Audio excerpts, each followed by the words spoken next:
네, 자, 반갑습니다. 2022년 4월 전략 특강 시작하겠습니다. 자, 이번 달 주제는 등급별 자주 범하는 실수이고요. IM 등급에서 자주 범해지는 오류들부터 먼저 정리를 해보겠습니다. 보통은 우리나라의 평균 등급이 IM2 정도 되는데요. 분포율이 제일 높은 등급이죠. 거기서 벗어나기 위해서 저희가 어떤 개선점을 찾아야 되냐에 대한 내용들인데, 첫 번째는 질문에 대한 핵심 요지 파악 실패로 등급 하향 조정으로 이어지는 경우들이 많다고 합니다. 자, 여기서 listening comprehension을 길러야 된다라고 그 diagnostic 폼에 써 있어요. 그래서 어떤 이야기냐면요, 그냥 듣기 실력을 이야기하는 게 아니라, 막연하게 이야기하는 게 아니라 주어진 주제, 그리고 시제, 그리고 대상을 간과하시는 분들이 많으시죠. 제가 예전 특강에도 누누이 강조드렸던 부분인데, 누구를 대상으로 설명을 해야 되는지, 나 자신에 대한 이야기인지, 우리나라 사람들 일반적인 다수를 대표해서 얘기를 해야 되는지, 혹은 특정 제3자에 대한 묘사를 해야 되는지를 잘 파악하신 뒤에 서술을 하시는 게 좋겠죠. 자, 그리고 질문 유형 같은 경우는 오픽 시험에 출제되는 유형들이 정형화되어 있지 않습니까? 혹시 모르시는 분들을 위해 좀 정리를 해드리자면은, 각 세트의 첫 번째, 혹은 첫 번째 세트인 경우 두 번째 문제까지는 일반적인 생활, 루틴에 대해서 물어보는 경우들이 많죠. 그리고 마지막 가장 변별력이 높은 어드밴스 유형에서는 나에게 있었던 과거 경험, 혹은 스토리를 요구하는 과거 시제로 답변하는 유형들이 보통은 정형화되어 있습니다. 그리고 포맷 세 번째, 즉 난이도 5, 6을 사전 서베이에서 선택하시는 분들은 14, 15번에서 시사 이슈를 포함한 뉴스 이슈 같은 것들을 물어보는 경우들이 많고요. 그 역시도 변별력이 높은 질문 유형 중에 하나입니다. 자, 그래서 질문을 청취하실 때 제가 두 번에 나눠서 들으라고 보통 권장을 드려요. 첫 번째 청취를 하실 때는 주제, 시제, 대상 요 세 가지를 먼저 꼭 파악을 해주시기 바랍니다. 특히 리스닝이 조금 약하신 분들은요. 주제가 뭐 집인지, 집에서 보낸 휴가인지, 뭐 해외여행인지, 혹은 뭐 공원 가기인지 일단 파악을 해두시고, 그러면 나머지 후속되는 두 문항도 똑같은 주제일 거란 말이에요. 그 다음에 시제 같은 경우 문항에 따라서 알 수 있다는 거 아시죠? 매월 특강마다 제가 말씀드리는 것 같은데, 이 시제는 자신 없으신 분들 그냥 미리 외워가세요. 문항별로 시제가 정해져 있으니까요. 자, 이게 무슨 말인지 모르시는 분들은 나중에 카톡방에 물어보시면 제가 문항별로 정리해서 드리겠습니다. 그 다음에 대상은 제가 방금 말씀드린 나를 대상으로 하는지, 일반적인 다수를 대표해서 이야기를 하는지, 제3자를 대상으로 이야기를 하는지, 그리고 질문 유형도 아까 말씀드린 정형화된 유형에 맞춰서 이게 세팅이 된 다음에, 그다음 두 번째로 청취하실 때는 그 세부적인 좀 디테일을 들으시는 거예요. 근데 그 디테일에 너무 또 집중을 하다 보면은 어떤 문제가 발생하냐면 핵심 요지를 여러분들이 못 잡는 경우들이 있어요. 왜냐하면 오픽은 단발성 질문이 한 가지로 나오는 게 아니라 뭐 여러 가지들을 종합적으로 물어보는 성격의 질문들이 보통 나오기 때문에 하나하나 여러분들이 해석하고 그 질문에 대해서 1질문 1답변식으로 하는 경우에는 이야기가 산으로 가는 경우들이 많거든요. 그렇게 하게 되면 기승전결로 전개가 잘 안 되고 짜임새가 흐트러지는 경우들이 있어요. 즉 정제가 되지 않는 문장들을 여러분들이 구사하게 되겠죠. 그래서 그런 것들을 미연에 방지를 하기 위해서 두 번째 디테일을 들으실 때는, 그래서 내가 꼭 여기에서 답변을 해야 되는 한 가지 핵심이 무엇인지, 보통 한 가지나 많으면 두 가지 정도로 추려질 거예요. 그래서 그 핵심을 잘 잡으셔야 되는데, 이게 파악이 안 되시는 분들은 저희 교재를 이용하셔서 미리 사전에 대비를 꼭 해가시기 바랍니다. 저희 교재에 어떻게 되어 있냐면요, 질문 전체가 이제 복원이 되어 있는데, 그 중에 핵심 요지가 되는 것들만 이제 하이라이트 되어 있거나 다른 색깔로 저희가 구분을 해놨어요. 그 부분에 대해서만 답하면 된다라는 의미이기 때문에 미리 대비를 하실 수 있는 부분입니다. 자, 두 번째 같은 경우 완전한 문장이 아닌 미완성 나열 혹은 구절로만 구사한다라고 평가가 되고 있네요. IM 등급에 주로 실수하는 부분들이요. 완전한 문장이 아니라는 것이 보통은 뭐 여러 가지 나사가 빠진 것들이라고 느껴질 텐데, 뭐 품사의 오류라든지 뭐 동사의 시제가 잘못됐을 수도 있고요. 뭐 전치사의 누락일 수도 있고 관사, 정관사의 누락일 수도 있는데 나는 문장이라고 생각하지만 실제로 듣는 사람 입장에서는 일반 어휘들의 나열이라고 느껴지는 경우들이 많아요. 실제로 주어 동사가 누락된 경우에도 그런 일들이 종종 발생하겠죠. 그래서 문장을 자꾸 끝맺음을 완성을 못하시고 구절로만 구사하시는 습관이 있으신지 자가진단을 꼭 해보시고 50% 이상, 즉 응시자 중에 IM 등급을 받으시는 분들의 절반 이상이 해당되는 경우가 있기 때문에 미리 녹음을 하셔서 내가 구사하는 문장이 완성도가 있는지 없는지는 사전에 좀 체크를 해주시기 바랍니다. 자, 그다음 세 번째, 주제에 따라서 문장 완성도의 차이가 극심한 경우들이 있어요. 그 단어를 나열하는 수준이냐, 아니면은 아까 말씀드린 phrases, 뭐 구절을 완성하는 수준이냐, 아니면은 완성도가 있는 문장이냐. 요 세 가지를 가지고 평가를 하거든요. 그래서 어디에 더 가까운지에 보통 이렇게 체크를 해서 준단 말이죠. 자, 어디에 체크가 돼야지 그나마 괜찮은 걸까요? 문장을 그래도 완성을 한다라고 체크되는 게 좀 개선하기가 쉬운 케이스겠죠? 주제에 따라서가 시사하는 바가 뭐냐면요. 이게 지금 중요한 건데, 사실 2번과 3번에 지금 차이가 별로 없어 보이잖아요. 근데 중요한 게 지금 이거예요. 여기 소구점을 여기다 두셔야 돼요. 주제에 따라서.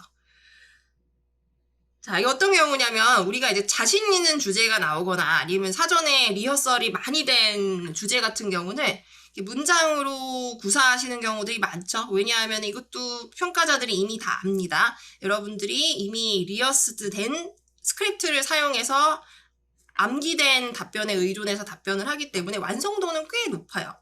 근데 어떤 불상사가 발생하냐면 주제가 이제 변경되고 수험자가 자신 없는 주제가 나오거나 혹은 미처 대비하지 못한 주제가 나왔을 때 갑자기 문장의 완성도가 떨어지는 거죠. 구절로만 이야기를 하시거나 정말 최악의 경우에는 그 주제 관련된 단어를 나열하는 수준이거나 그래서 그 갭을 보고 채점자들이 인지를 하는 경우들이 많거든요.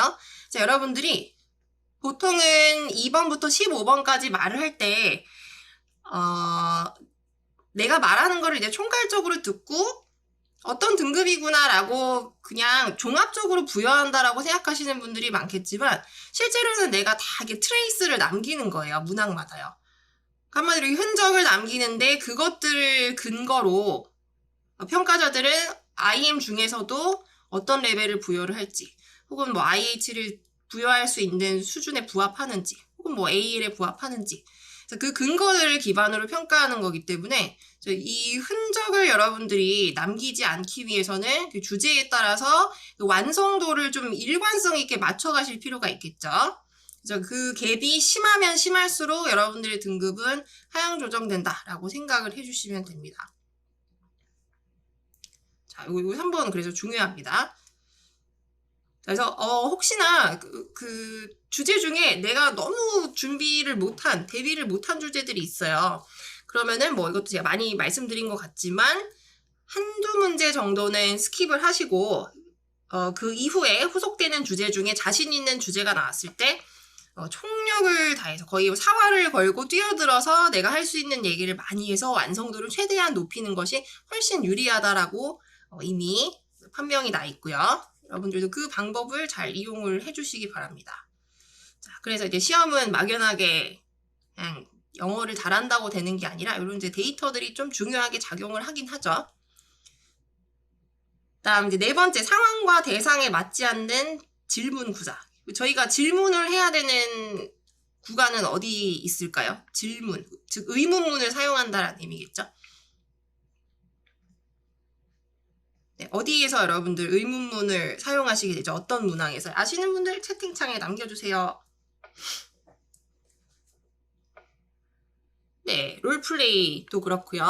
그리고 그 입문과정 지금 수강하시는 분들은 포맷 2번째 선택하셔서 대비를 하고 있는 커리큘럼이시기 때문에 네, 지금 말씀하신 에바한테 역으로 질문하기 위험 14, 15번 세트에 나오는데 그 중에서 15번에 나오는 문항이죠.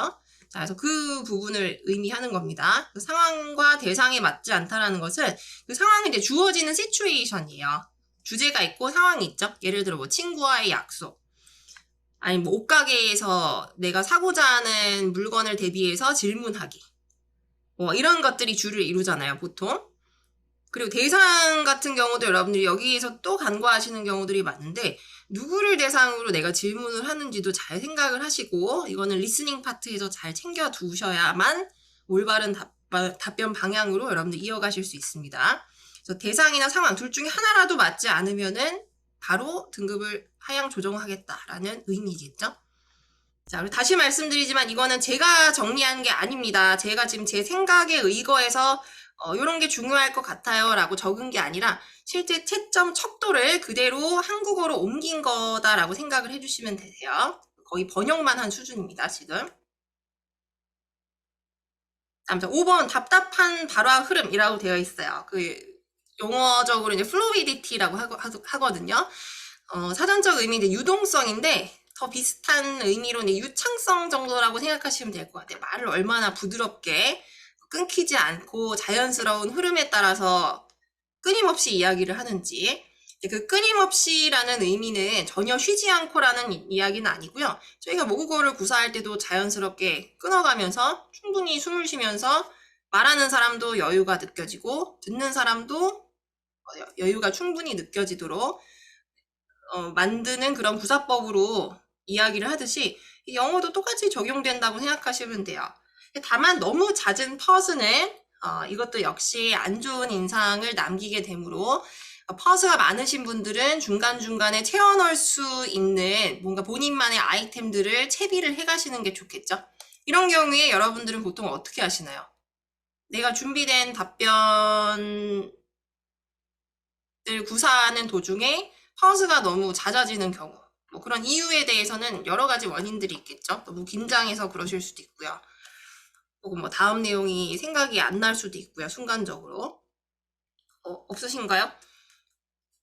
네, 탐님은 네, 필러를 넣으신다. 이제 예를 들어서 어떤 것들을 많이 쓰세요, 주로? 이것도 뭐 여러 가지 종류가 있겠죠? 뭐 상황에 따라서 또 적소에,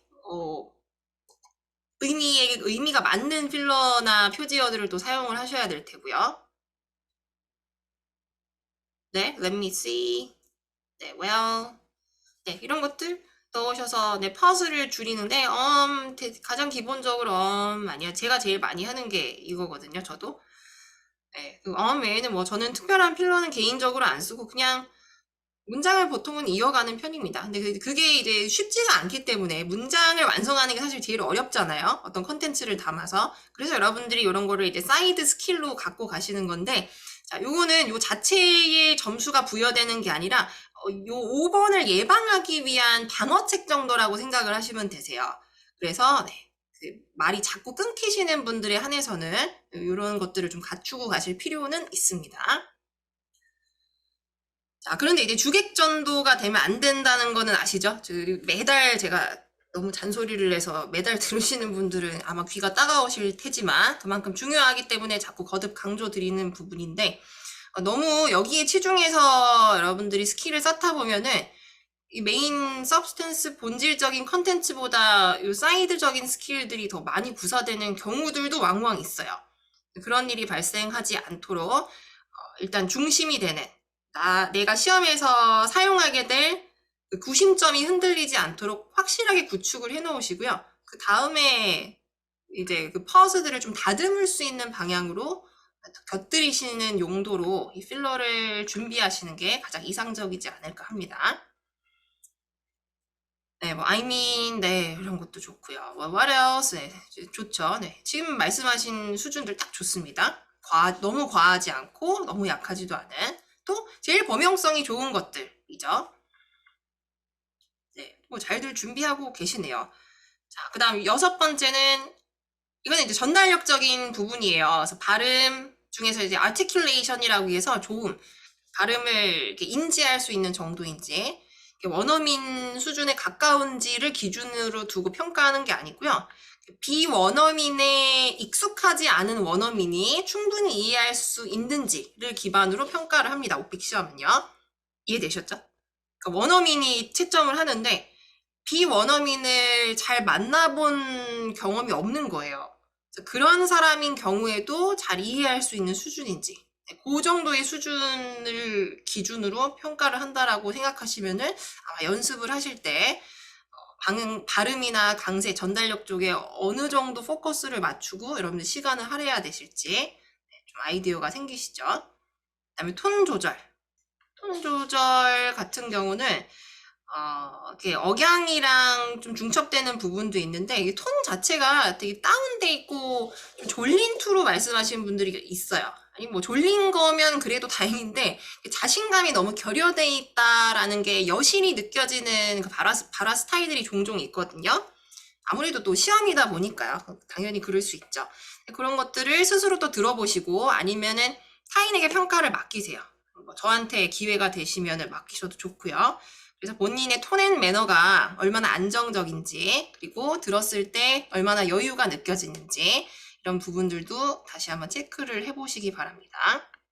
그렇다고 이제 너무 딱딱한 아나운서 말투도 좀 이 시험의 내용상 별로 바람직하지 않다는 거 아시죠? 그다음에 이제 강세 같은 경우가 이제 제일 문제인데 강세는 이제 IH 등급도 마찬가지예요. 스트레스 같은 경우는요. 단어 스트레스는 여러분들이 신경을 조금 앞으로 계속 영어 공부를 하시면서 죽을 때까지 신경을 써주셔야 돼요. 스트레스가 틀려버리면은 그 단어가 그냥 날아가는 거라고 보시면 돼요. 아예 영어 자체로 전달 접수조차도 안 되기 때문에요. 이것도 뭐 특강 때마다 제가 많이 얘기했던 부분이죠. 컴퓨터 같은 삼음절 단어를 내 맘대로 뭐 앞에다 때려 넣어요. 컴퓨터 이렇게 하면은 원어민들은 영어로 인지를 못합니다. refrigerator 이런 것도 마찬가지고 특히 음절 개수가 많은 것들 있잖아요. 3, 4음절 이상인 것들은 책을 보시거나 아니면 책에 표기가 안 돼 있는 경우에는 사전을 찾아보시면은 위에 이렇게 식은땀 마크처럼 이렇게 찍 거져 있는 마크가 있을 거예요. 그게 스트레스 표시라고 보면 돼요. 그래서 어느 음절에다가 강세를 둬야 되는지 헷갈리시는 경우는 반드시 찾아서 해결을 해주시기 바랍니다. 물론 모든 단어를 다 그렇게 준비하시는 거는 시간 물리적으로 좀 불가능하겠죠. 좀 비효율적이기도 하고요. 그럼 최소한 어떤 것들이요? 최소한 내가 작정하고 쓰는 어휘들.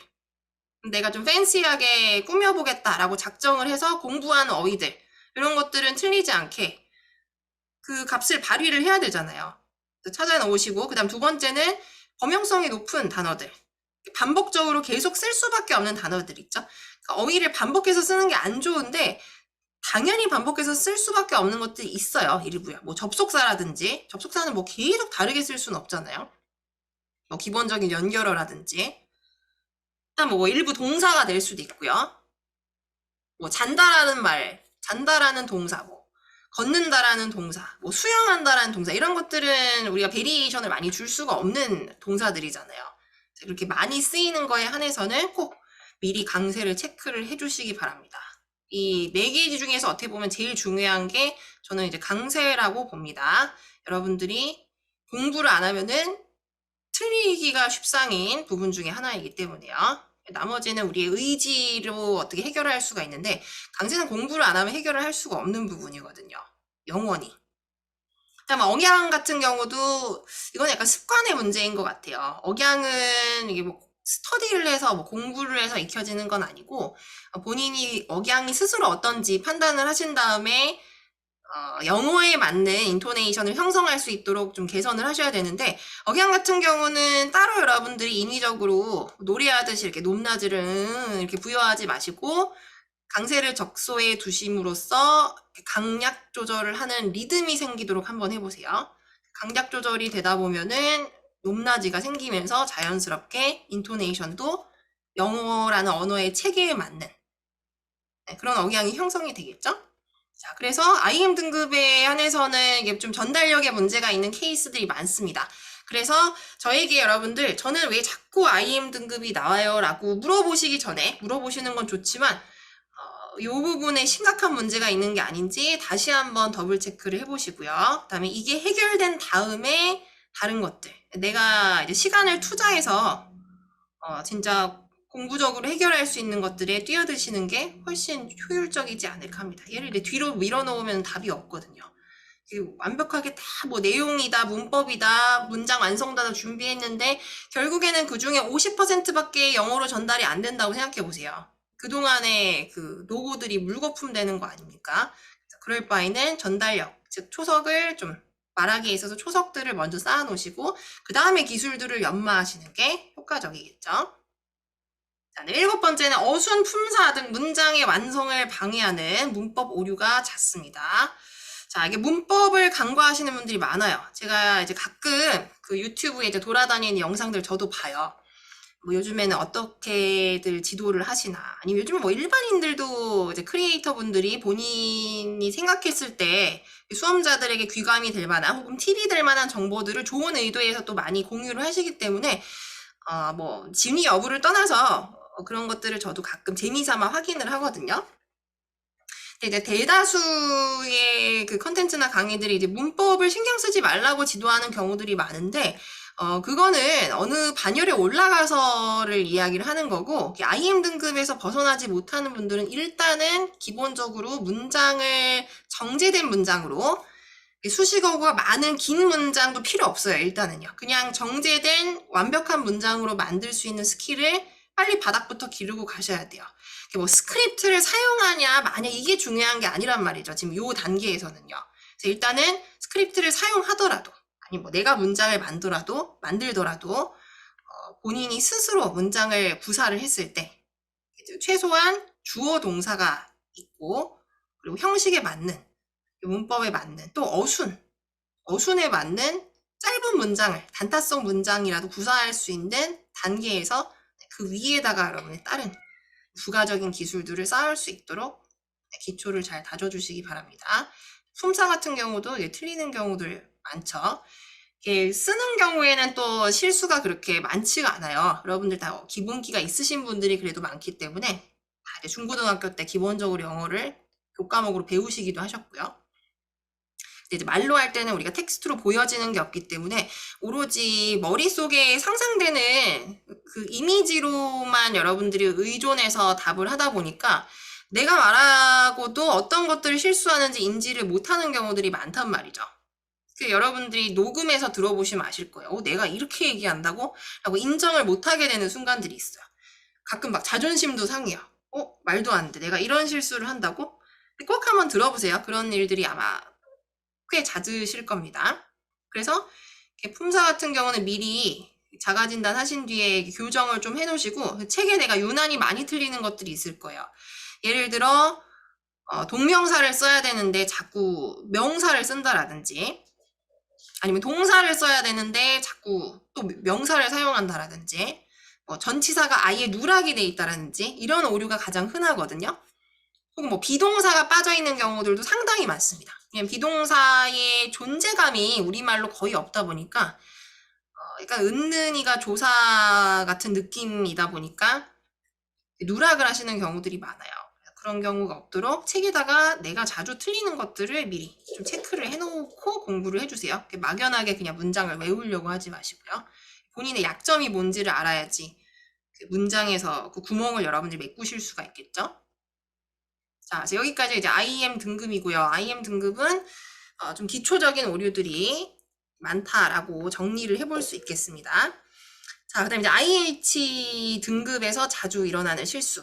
이분들의 가장 고충은 뭘까요? 여기서 조금만 잘하면 AL 갈 수 있을 것 같은데 그 옆에 아는 동료나 친구가 AL 받았다 그러는데 제가 나보다 영어 못하는데 자꾸 AL을 받아요. 나는 이 시험 내에서 뭔가 문제가 있다라는 뜻이겠죠? 그래서 그게 무엇인지 또 한번 분석을 해보겠습니다. 자, 이것도 생각보다 되게 복잡해요. 여러분들 IH에서 AL 어떻게 올려요? 라고 이제 물어보시는 분들이 되게 많은데 이게 이제 어떤 질문이랑 같냐면요. 제가 얼마 전에 책을 읽었거든요. 제가 독서 토론 같은 거를 해서 책을 좀 읽는데 그 수의사분이 본인이 이제 고충을 써놓은 글이 있더라고요. 환자들한테 들었을 때 가장 답답한 질문 중에 하나가 물론 마음으로는 도와드리고 싶지만 되게 답답한 질문 중에 하나가 우리 반려동물이 어떻게 하면 오래 살 수 있을까요? 라고 질문하시는 경우래요. 그래서 만약에 여러분들이 IH에서 A를 어떻게 올려요? 라고 물어보시면 그 정도 수준의 질문이라고 보시면 돼요. 그러니까 너무 광범위하다라는 거죠. 제가 실제로 여러분 음성을 들어보지 않는 이상은 사실 명확한 답변을 드릴 수가 없습니다. 만약에 드린다면 그거 자체가 사기예요. 자, 그래서 그 중에 채점 척도가 되는 것들 한 9가지를 꼽아봤는데, 첫 번째는 사건의 시간적 진술 시 과거 시제가 불안정하다는 점입니다. 자, 요거는 이제 와장창 별표를 해놓으시고요. 물론 이제 강의마다 기본적으로 어떤 문항이 과거 시제예요 하면서 스크립트를 과거 시제로 잘 안정화시켜서 지도를 해주시는 선생님들은 많아요. 그럼 여러분들은 그냥 고지고대로 과거 시제로 구사하면 되는구나, 이 정도까지 입력을 하고 넘어가시는데, 그렇게 넘어가실 게 아니라 과거 시제는 불안정하거나 흔들릴 시 바로 2등급 이상 떨어진다고 생각을 하시면 돼요. 그러니 얼마나 중요하고 어떻게 연습을 하셔야 되는지 아시겠죠? 사건의 시간적 진술이라는 거는 서술을 이야기합니다. 네, 그 다음에 2번은 묘사형이에요. 네, 서술형은 narrative라고 되어 있고요. 묘사는 descriptive라고 되어 있습니다. 자, 그래서 이제 사건의 시간적 진술 같은 경우에는 보통은 저희가 어드밴스 유형에서 많이 구사하게 되는 유형이긴 하죠. 시간 순차적으로 아침부터 저녁까지 어떤 하루를 거쳤는지, 영화를 보는 에피소드다, 그러면은 어떤 특정 시간대에만 집중적으로 이야기하는 게 아니라 보러 가서 매표소에서 티켓도 뽑고요. 그 다음에 일어나는 일은 또 매점 가서 모두 사 먹고요. 그다음 화장실도 들렸다가, 그다음 영화 보고 나와서 외식도 했다가, 친구랑 수다도 떨었다가 커피숍에서, 그러다 집에 간다, 이런 식으로 순차적으로 전개가 되잖아요. 그렇게 전개할 때 문장마다 이제 동사의 시제를 주목해서 듣게 되겠죠. 케이스들을요. 그래서 그때 시제가 흔들리는 경우, 이 과거 시제 같은 경우는 특수 시제로 영어에서 분류되지 않기 때문에, 특히나 비원어민의 기준에 맞췄을 때도요, 불안정하다라는 인상을 조금이라도 주면은 가차 없이 그냥 등급을 하향 조정하도록 되어 있습니다.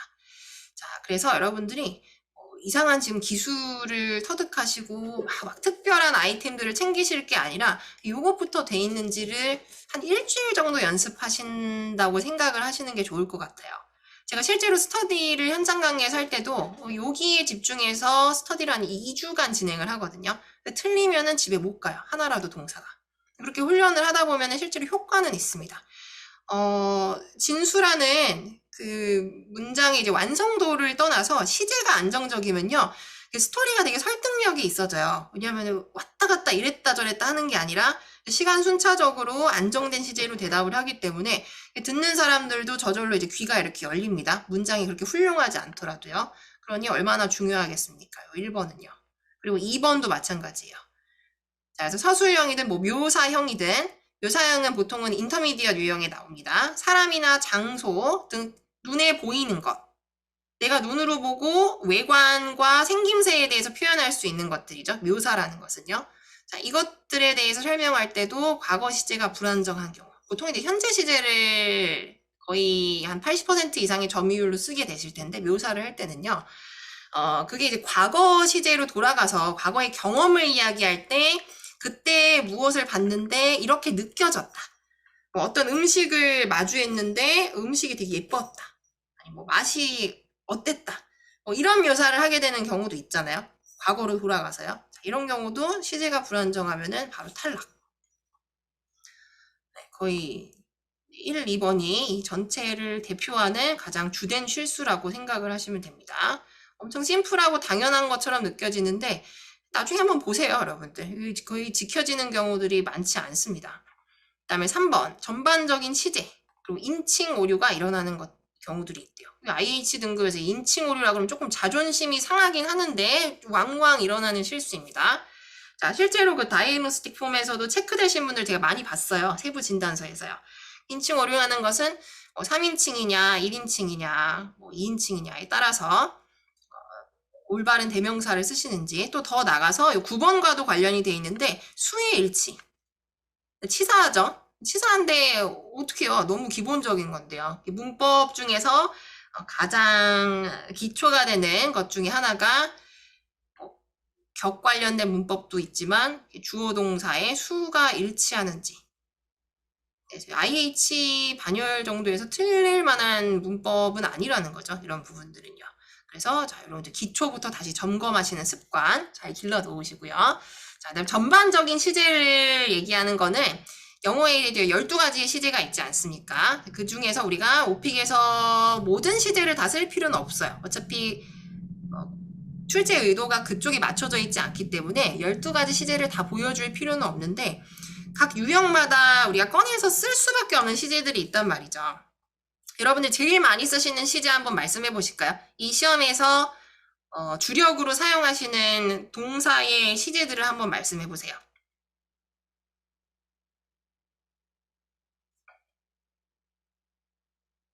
네, 과거가 주를 이루죠, 보통은.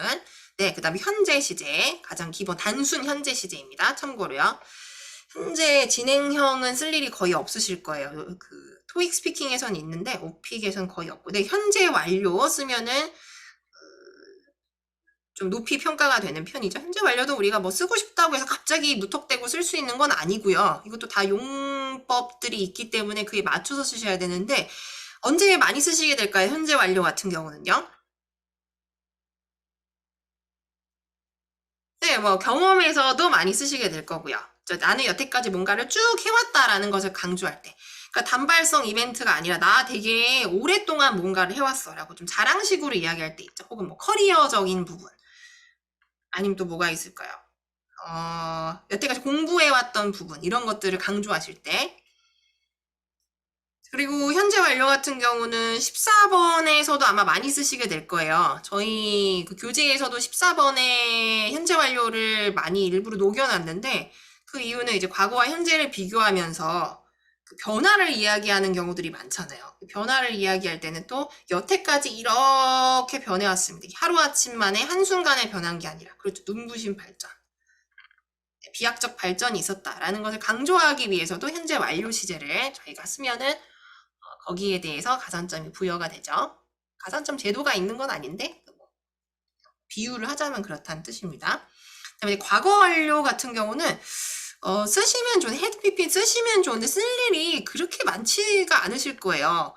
그래서 이거는 뭐 여러분들이 어느 순간 뭐 과거랑 혼용해서 짬뽕해서 쓰셔야 되는 경우는 쓰셔도 좋지만 함부로 잘못 쓰셨다가는 오히려 다른 시제들을 해치는 또 불상사가 일어나기 때문에 보통은 오픽 시험에서는 현재 완료를 주력으로 쓰는다고 보시면 되고요. 거의 유일하게 사용하셔야 되는 특수 시제 정도로 생각을 하시면 됩니다. 그리고 과거 진행 같은 경우도 저는 많이 쓰게 되더라고요. 여러분들에게 뭐 특별히 제가 요구하진 않는데 네, 과거 진행 같은 경우는 과거를 이야기를 하다가 그때 당시에 뭔가 진행됐었다는 상황을 좀 생생하게, 좀 생동감 있게 전달하기 위해서 강조의 역할을 위해서 쓰기도 하긴 하죠. 그래서 오히려 과거 완료보다는 과거 진행을 더 많이 쓰게 되지 않을까 합니다. 제가 알고 있는 질문들의 특성상. 답이 딱 정해져 있는 건 아니지만요. 저희 그 교재에도 과거 완료 시제가 딱 한 번 정도 아마 등장을 하는 걸로 알고 있어요. 딱 한 번. 자, 그래서 최대 4개 아니면 뭐 3개 정도의 시제이기 때문에 이거 틀리면 안 되죠. 전반적인 시제. 이 막 12가지라면은 충분히 이해가 되는데요. 12가지면 저도 헷갈려서 가끔은 틀릴 것 같아요. 그게 아니기 때문에 자, 무너지지 않게 잘 쌓아두시고요. 다음 4번째, 논리적 연결성 결여. 자, 이것도 또 1, 2번 다음으로 중요한 부분입니다. 로지컬 시퀀스라고 표기가 되어 있고요. 논리적 연결성이 결여된다는 것은 뒤에 후속되는 5번, 6번과도 지금 관련이 있는데 문단으로 연결이 안 된다는 거예요.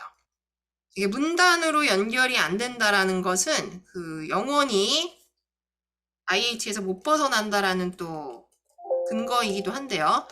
보통은 여러분들은 어떤 기준을 문단으로 알고 계세요? 이렇게 하면은 문단으로 디벨롭이 될 것 같다.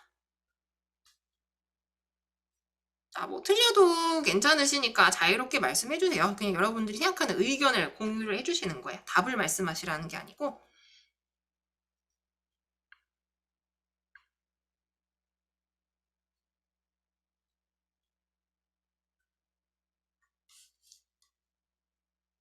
문장이 문단으로 디벨롭 되려면 그리고 논리적으로 연결이 되려면은 무엇이 중요한 역할을 하게 될까요? 어떤 요소들이요? 네, 좋습니다. 접속사. 네, 여기 사실 여기 좀 써있긴 한데, 네, 접속사가 중요한 역할을 하죠. 그리고 전치사. 여러분들 전치사를 너무 간과하시는 분들이 많아요. 네, 놀라운 사실을 하나 알려드리자면요.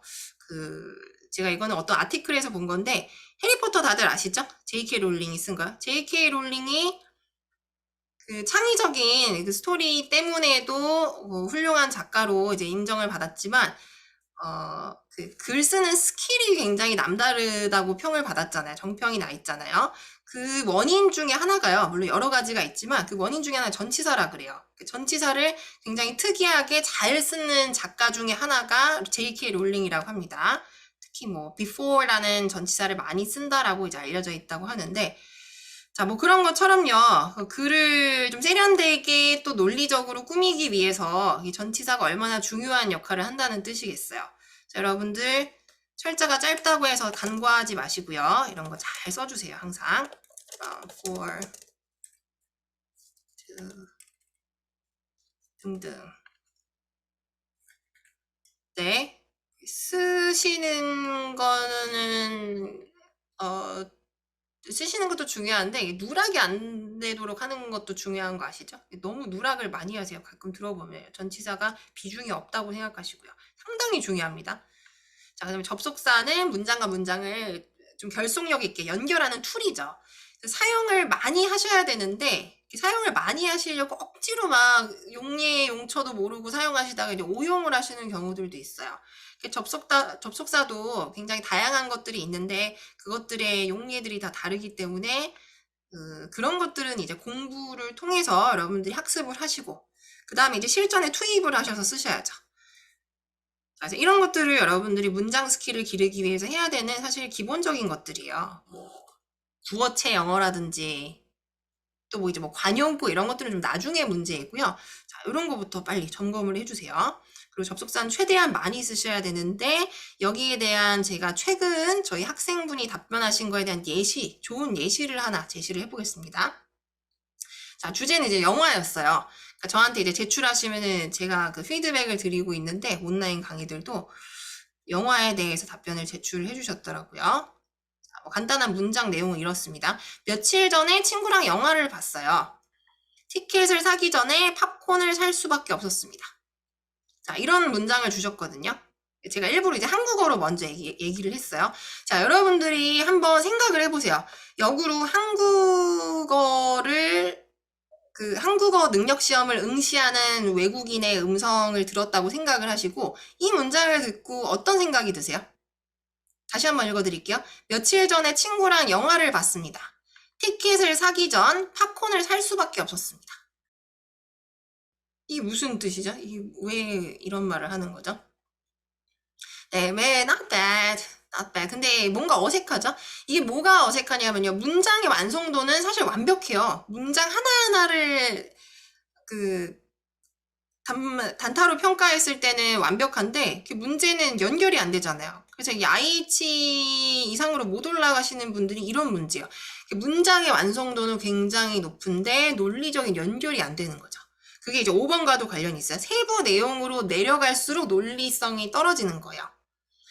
그러니까 지금 이 사람은 이 얘기를 하고 싶었던 거예요. 그러니까 영화를 재밌게 봤는데 그 전에 이제 티켓을 사야 되겠죠. 그래서 이게 서사적으로 시간적인 진술도 가능한 상황이에요. 티켓을 사기 전에 팝콘을 사 먹을 수밖에 없었다는 얘기를 하고 싶은 거죠. 왜냐하면은 맛있잖아요. 그리고 지나가면서도 냄새도 좋고요. 근데 그런 디테일을 더해서 이야기를 하는 게 좀 부족하다 보니까 이렇게 어색하게 들리는 겁니다. 자, 그럼 이걸 한국어로 좀 개선을 하려면 어떻게 해야 되죠? 뭐 이런 식으로 돼야겠죠? 며칠 전에 친구랑 영화를 봤습니다. 매표소로 가기 위해서 매점을 지나가야만 했는데 팝콘 냄새가 너무 좋아서 안 살 수가 없었습니다. 이게 이제 로지컬 시퀀스가 들어간 문장이라고 생각하시면 돼요. 자, 문장이 이제 논리적으로 연결이 잘 되죠? 팝콘을 왜 사 먹었는지 충분한 디테일이 설명이 돼 있어요. 시간적으로도 충분히 설명이 돼 있고요. 그리고 문장도 아주 매끄럽게 흐름이 잘 연결이 되어 있죠? 자, 이제 영어로 한번 좀 비교를 해보자면요. 그 전에 이제 그 제출해 주신 문장은요. 아마 제가 기억하기로는 약간 이런 문장이었던 것 같아요. I went to see a movie with my friend a few days ago, and before buying tickets, I had to buy popcorn. 이렇게 되는 거예요, 문장이요. 그럼 듣는 사람은 좀 생뚱맞게 여겨지겠죠? 갑자기 팝콘을 왜 살 수밖에 없었지? 옆에서 누가 칼로 찌르려 그러나? 팝콘을 안 사 먹으면? 뭐 이런 상상이 든단 말이에요. 자, 그래서 그런 엉뚱한 추측으로 이어지지 않도록 영어로 한번 보완을 해볼게요. I was passing by the snack bar to get to the ticket booth, and I smelled the popcorn by chance. It smelled so good, I couldn't help buying it. 자, 뭐 이런 식으로 간다라는 거죠. 네, 팝콘 또 밤에 얘기하니까 먹고 싶은데, 자 이런 식으로 전개가 돼야 됩니다. 물론 영화와 팝콘은 떼어놓을 수 없는 관계예요. 하지만 그거는 여러분들이 너무 알아줄 거라고 생각하면 욕심이고, 본인이 알아서 아무리 연관성이 높은 단어더라도 충분한 접속사와 연결어와 그리고 세부적인 디테일을 파생시켜가면서 논리적으로 잘 연결시킬 수 있는 이 구조를 갖추고 가셔야만 합니다. 자, 그래서 문장력을 여러분들이 연습하실 때 항상 이 논리력에 기초를 두고 연습을 해주세요. 그러니까 뭔가 척도가 있어야 돼야 그 기준에 맞춰서 영작을 연습을 하잖아요. 짧은 문장이든 뭐 긴 문장이든요. 그래서 그 척도 중에 하나를 이렇게 논리적으로 문장과 문장을 단어 중심으로 두고 연결시키는 연습을 하시라는 거예요.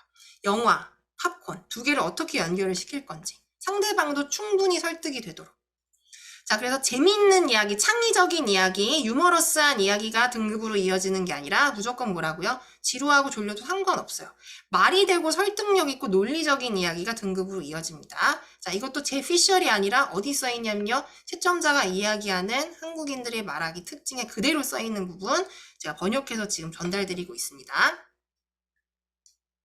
네, 그럼요. 갑자기 갑툭 튀는 안 되죠. 최소한 깜빡이라도 켜고 들어가야 되는데 지금 전혀 그런 게 없었잖아요. 아까도요. 팝콘을 갑자기 왜 사 먹어야 돼요? 안 사 먹으면 죽나요? 뭐 그런 것도 아닌데. 그래서 설명이 필요하다는 거죠. 그래서 세부 내용이 그래서 부족하다라고 판단되기 때문에 보통은 여기서 이제 벗어나지를 못하세요.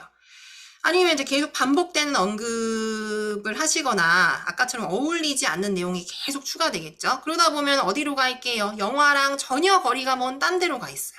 뭐 팝콘의 역사라든지 뭐 어릴 때 팝콘을 먹고 배가 아파가지고 병원에 갔는데 그때 엄마가 안 와서 서러워서 울었다라든지 뭐 이런 이야기로 가게 된단 말이에요. 진짜 그렇게 돼요. 그래서 영화라는 주제 그리고 질문 요지에 맞춰서 영화를 봤던 경험에 포커스해서 탈선하지 않으시려면 이런 논리적인 구성력을 잘 갖추고 가실 수 있도록 연습을 해주세요. 자, 그래서 문단으로의 디벨로핑 정말 너무너무 중요합니다. 그래서 단순 문장을 완성해서 나열할 생각을 하지 마시고요. 접속사 연결어들을 풍부하게 쓰시면서 이거는 필러랑은 또 다른 문제예요. 필러는 그냥 플루이디티, 발화의 유동성을 좀 도와주기 위해서 쓰는 도구 정도이고요. 문장을 문단으로 결정적으로 바꿔주는 거는 필러가 아니라 접속사라는 거 아시죠? 자, 그래서 필러, 접속사 둘 중에 뭐가 더 중요해요? 그러면은 접속사가 100배, 1000배, 10,000배 정도 더 중요합니다.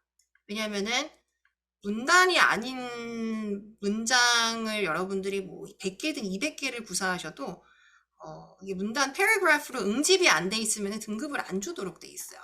그러면 이제 IM을 주거나 뭐 여러 가지 요소에 맞춰서 IH를 주거나 IM을 주는데 IM 중에서도 등급이 1, 2, 3으로 나눠져 있죠. 그래서 거기에서 아쉽게도 IH와 가까운데 이런 한 가지가 어긋나 있다. 그러면은 보통 IM3를 주는 경우들이 많은 거예요. 자, 그 다음에 7번 어휘의 스펙트럼 부족.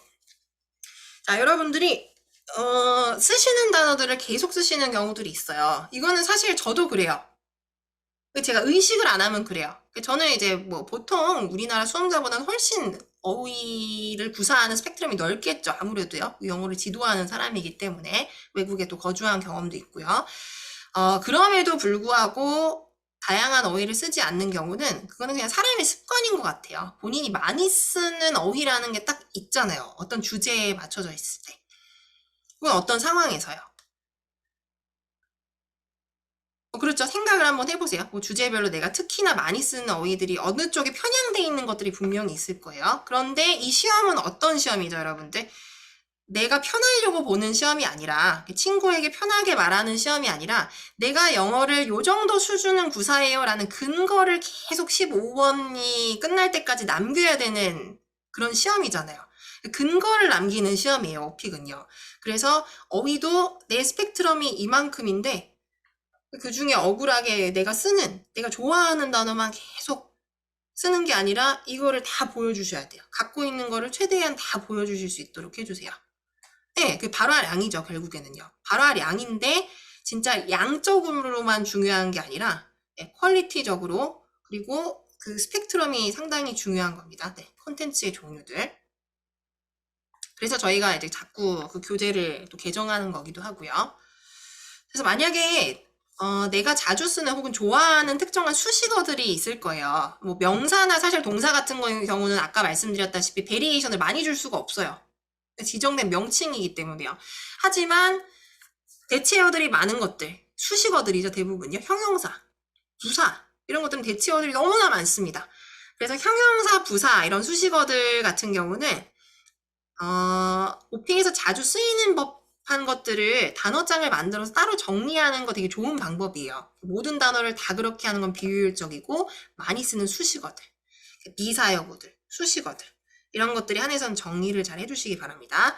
예를 들어 맛있다라는 표현을 tasty 한 가지로 국한해서 쓰지 않도록, 뭐 즐거웠다라는 표현을 fun 이라는 상투적인 어휘 하나로 계속 반복적으로 쓰지 않도록 이런 것들을 연구를 미리 해가시란 말이에요. fun 대신 뭐 enjoyable 해도 되잖아요. 뭐 그날 하루가 memorable, 뭐 wonderful 했다고 해도 문제 없는 거고요. 자, 이런 식으로 넓혀가시라는 의미입니다. 그리고 실제로 쓰실 수 있도록 습관을 길러가시는 것도 중요하고요. 머리로만 알고 계시는 게 아니고. 다음 8번 상황 설명이나 대안 제시가 미흡한 경우. 자, 이거는 롤플레이고요. 롤플레이는 제가 몇 월 달인지 잘 기억이 안 나는데 아마 작년 7월인가 8월쯤에 집중적으로 한번 다룬 적이 있을 거예요. 자, IH 등급 같은 경우는 12번에서 변별력이 제일 높은데 상황 설명과 대안 제시를 두 가지 동시에 충족해야지만 등급 부여를 하도록 되어 있어요. 둘 중에 하나라도 해당되면은 등급 안 줍니다. 네, 요거 조심하셔야 돼요. 요 한 문항 때문에 하면서 인터미디엇 중에 아쉽네 3를 때리는 경우들이 있어요. 그래서 이 지금 여러분들이 화면에 보시는 9가지 중에 한 개라도 결여가 돼 있잖아요. 그러면은 바로 등급 조정하도록 돼 있다라는 뜻입니다. 이 중에 많은 것이 결여되면은 그건 뭐 더 문제겠죠. 그런데 하나라도 결여되면 안 되기 때문에 자, 12번은 어떻게 하셔야 된다고요? Explain the situation. 상황을 정확하게 설명을 한다. 그건 무슨 말이에요? 내가 들었던 질문을 paraphrasing 하는 거죠. 다시요. 들은 질문을 그대로 요약해서 다시 재구성해서 전달하기 혹은 뭐 그대로 재언급하셔도 큰 상관은 없습니다. 대상만 일치한다면요. 그리고 give some alternatives 하잖아요. 대안 제시. 그래서 어떻게 상황을 풀어나갈 것인지. 자, 그래서 둘 다 뭐 여러분들이 유형에 맞춰놓은 템플릿이 있으시다면 템플릿에 의거해서 혹은 본인이 미리 사전에 구축해둔 나만의 대안이 있다면은 그 대안에 맞춰서 자, 어느 하나 놓치지 않도록 잘 준비를 해주시기 바랍니다. 하나에만 치중해서 몰빵하시는 분들이 가끔 있거든요. 뭐 하나에 올인하시는 분들이 가끔 있어요. 자, 그렇게 되지 않도록 하시고요. 왜냐하면 이게 두 개가 지금 12번에 주어진 과제이기 때문에 과제라는 것은 수행력을 또 우리가 입증을 해야 되지 점수를 주잖아요. 그래서 나는 설명도 할 수 있고 대안도 제시할 수 있다. 이 두 가지를 다 수행을 해야지만 입증이 되는 겁니다. 아, 이 사람은 해당 태스크를 완벽하게 수행할 수 있는 사람이야. 그런 인상을 주셔야 되겠죠. 다음 자 마지막 9번. 자, 주어와 동사 수일치 오류. 아까 말씀드렸고, 그다음에 그 그래머 케이스라고 평가되는 항목이 있어요. 그 케이스가 뭐냐고도 많이 물어보시는데 그 핸드폰 케이스 할 때 그 케이스가 아니라 격을 이야기하는 겁니다. 주격, 목적격, 소유격 이거 저희 가장 태어나서 처음으로 영문법 배울 때 하셨던 거죠. 말을 할 때는 또 어때요? 간과하기 일수예요. 어쩔 수 없어요. 자존심 상해도요. 다시 한번 체크해 주세요. 나의 영어 실력을 너무 과대평가하시면 안 된다는 거예요. 물론 너무 과소평가하는 것도 안 되죠. 자신감이 떨어지니까요. 근데 적당히 객관적으로 평가하실 수는 있으셔야 된다는 거예요. 스스로도요. 이제 대명사 같은 경우 격에 따라서 또 여러 가지로 파생이 되기 때문에 정확하게 쓰실 수 있도록 하시고, 격도 격인데 제가 어제 어떤 학생분의 수험생분의 음성을 듣고 다시 한번 체감한 게 있거든요. 자주 일어나는 실수인데 IH 고 문턱 정도의 수준에서요. 대명사를 영어를 어느 정도 구사하시면 되게 많이 쓰시기 시작하거든요. 왜냐하면 명사를 대체하는 데 있어서 자신감이 좀 생겨요. 아니면 반대인 경우도 있어요. 특정 명사를 이렇게 발음하는데 자신감이 없고, 왜냐면 명사는 보통 철자가 길잖아요. 대명사에 비해서. 발음하기도 어렵고요. 그래서 이제 대명사는 상대적으로 발음하기 쉽고 철자도 짧고 사용하기도 용이하다 보니까 줄여서 쓰시는 분들이 많은데, 어떤 케이스에 해당이 되시든 대명사는 앞에 문장에 명사가 명확하게 명시가 돼 있는 경우에, 본인이 부사가 되는 경우에만 사용을 해주셔야 됩니다. 그러니까 나는 머릿속에 그것을 생각하면서 이야기를 하다 보니까 문장 속에 그냥 그것을 it이라고 해버리는 거예요. 아니면 뭐 them이래요. I really like them 했는데 그 them은 실제로 언급이 안 된 상황인 경우가 많다라는 거예요. 그런 바보가 있나요? 하는데 그런 실수 충분히 일어날 수 있어요. 내가 머릿속으로 상상하는 그것을 미리 대명사로 정해놓고 얘기를 하다 보면요. 물론 아까 한참 전에 이야기한 명사일 수도 있겠죠.